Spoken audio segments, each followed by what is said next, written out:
I say all the time, enlarge it. in today's Enlarge day it, and Mom. age, you shouldn't be getting married until you're at least 35. That was my Yeah. next question As a for you. man. As a man, what age What should about you women? consider getting married? So I have, this is my thing that I tell guys. Yeah. I think This 35 fucking years TikTok old, song. had slept with at least 50 women, 100K per year, you're in shape, and you got 6 months to 1 year of savings. All right, done. I got to get married. I've done all that. That's easy. Here's the Republic right there. So that is a recipe for a terrible marriage, by the way, guys. Waiting until you're 35 and have slept with 50 women, that is a terrible recipe for marriage by every available data point. It turns out that you are much better in terms of getting married if you get married younger. I will say, props to Ben. And I don't know if it's because he's gotten older, mellowed out, or maybe I never heard his views accurately in the past. So I'm not sure.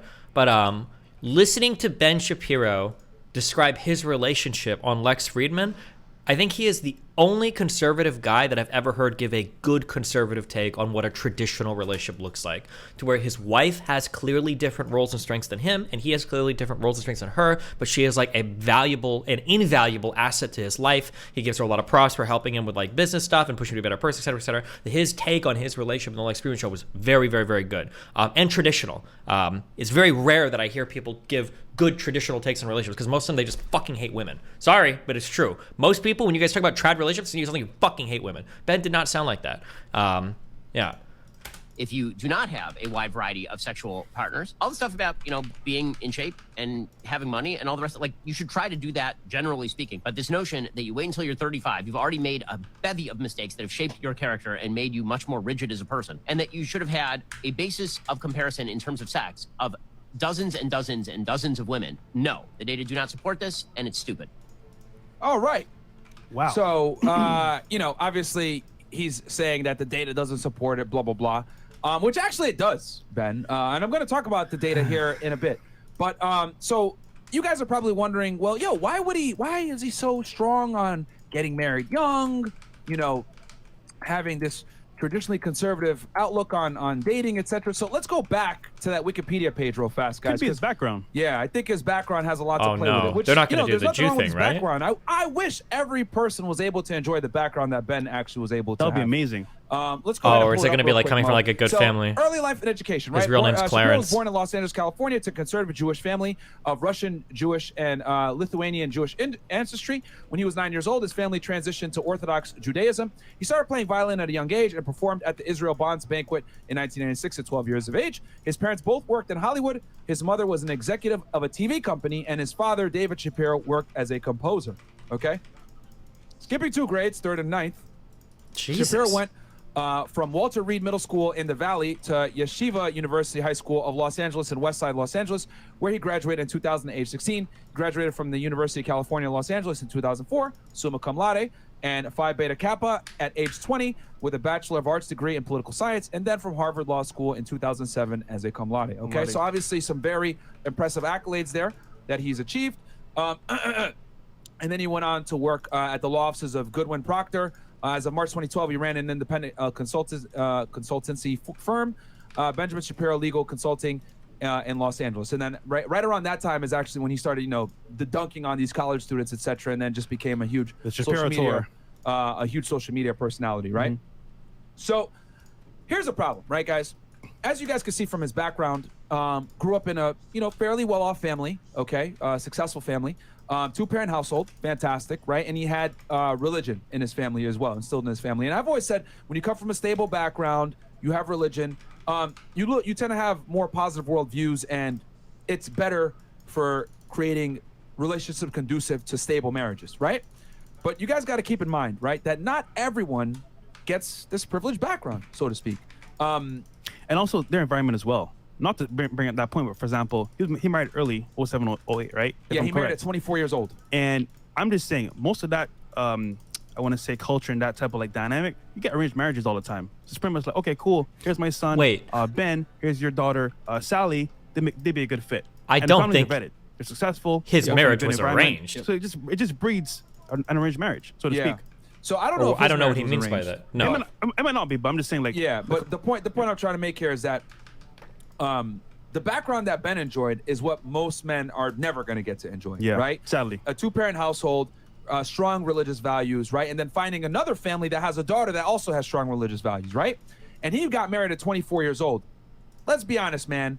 2023, nowadays with inflation, the cost of living, you can't live on one income, and being 24 years old and marrying someone and being able to take care of her and a family in today's day and age, not viable for most guys. I mean, if you're in the audience, think about all your friends. Who's like that you know? I know one person maybe, and they're divorced now. So it's like, bro, that's hard to find. Just saying. So, and here's the other thing too about marriage, right? So let me give you guys some numbers, and this comes straight from my book, Why Women Deserve Less, by the way, which all this stuff is backed up with numbers, right? I put a lot of studies in this book, right? So I'm going to go ahead and give y'all the cold hard facts on marriage nowadays with some of these statistics and numbers, okay? Because what Ben doesn't understand is that marriage, right, is not in a man's interest anymore, okay? So marriage is at an all-time low of 5.1 marriages per 1,000 people, half the long-term average going back to 1900. Those who do marry face the same 45% divorce rate that American marriages have suffered in the past.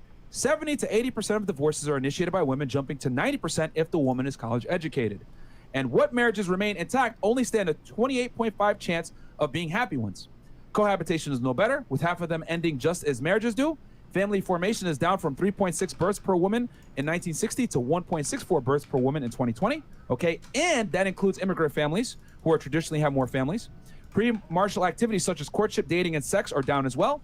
Your average millennial only gets 1.43 dates per year, compared to 9.3 and 4.7 for Gen Xers and Boomers, respectively. And this says nothing for the younger Gen Z siblings. Okay, women flake on dates about 56% of the time. All right. Data from Tinder Insights show only about 8.6% of people message each other on the dating apps, resulting in actual dates. So that's pretty much a 91.4% flake rate on dating apps, right? And then the percentage of young women who haven't had sex in the past year has increased by 50%, going from 12% of the population to 18%, while the percentage of men not having sex, okay? Yeah, I got the numbers, man, right? Not having sex in the past has almost doubled, going from 15% of the population to about 28 to 30%. And then male virginity has also tripled, going from 11% of the young male population to 27. Okay? So, and on top of that, guys, right?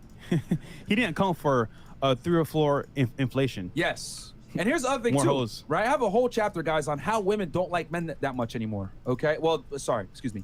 Most women don't like most men. Okay?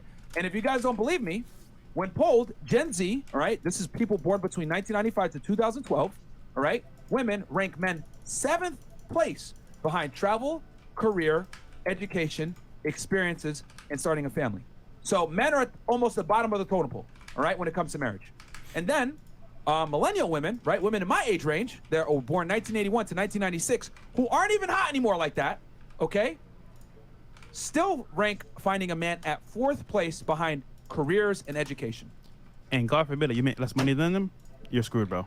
So why do I say all this? Okay, and this and we haven't even talked about how alimony, 90% of it is paid from men to women.